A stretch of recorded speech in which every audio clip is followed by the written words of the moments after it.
जादुई खाना। हिमालय की तलहटी में बसा एक छोटा सा गांव था, शीतलपुर।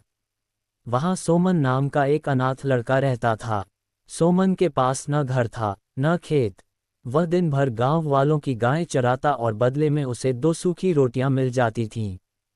एक शाम, जब सोमन जंगल से लौट रहा था, उसे एक बूढ़ा राहगीर मिला जो भूख से बेहाल था।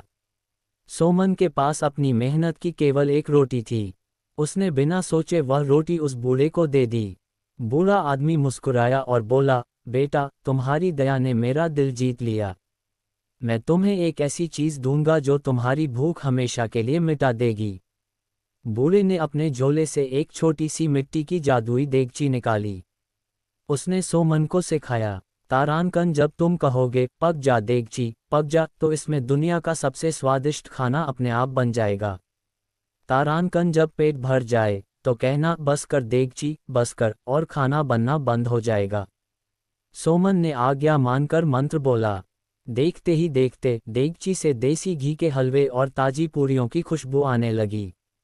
सोमन की आंखों में आंसू आ गए, उसने बरसों बाद ऐसा खाना खाया था। सोमन स्वार्थी नहीं था, उसने गांव के सभी गरीब बच्चों और बूढ़ों को बुलाना शुरू किया। हर शाम शीतलपुर के एक कोने में दावत होती। लोग चकित थे कि एक छोटी सी देगची से सैकड़ों लोगों का पेट कैसे भर रहा है। सोमन अब जादुई रसोइया के नाम से मशहूर हो गया। हर कहानी में एक विलेन होता है, और यहाँ था गांव का लालची जमींदार धनपत राय।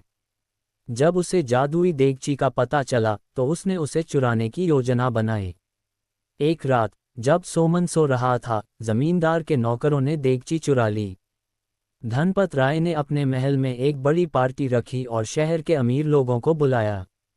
जमींदार ने मेहमानों के सामने शान से कहा, आज मैं तुम्हें कुदरत का करिश्मा दिखाऊंगा।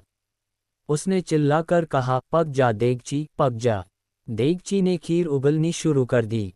मेहमान वाह वाह कर उठे। लेकिन एक समस्या हो गई। जमींदार को खाना शुरू करने का मंत्र तो पता था, लेकिन बंद करने का मंत्र वह भूल गया था। खीर बर्तन से बाहर गिरने लगी। फर्श भर गया, फिर कमरे, और फिर पूरा गलियारा। जमींदार चिल्लाया, रुक जा, बंद हो जा, पर देगची नहीं रुकी। खीर का सैलाब महल से निकलकर गांव की सड़कों पर बहने लगा। गांव वाले डर गए। सड़कों पर खीर की नदी बह रही थी। सोमन को जगाया गया। वह भागता हुआ आया और उसने देखा कि जमींदार खीर में डूबने वाला है।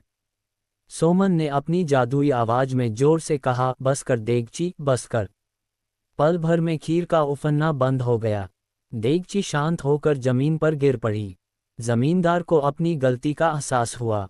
उसने सोमन से माफी मांगी और गांव में एक सामुदायिक रसोई बनवाई, जहां सोमन की देगची से हमेशा सबको मुफ्त खाना मिलता रहा। शिक्षा, जादू और शक्ति तभी तक फलदायी होती है जब तक उसका उपयोग निस्वार्थ भाव से किया जाए। लालच हमेशा विनाश लाता है।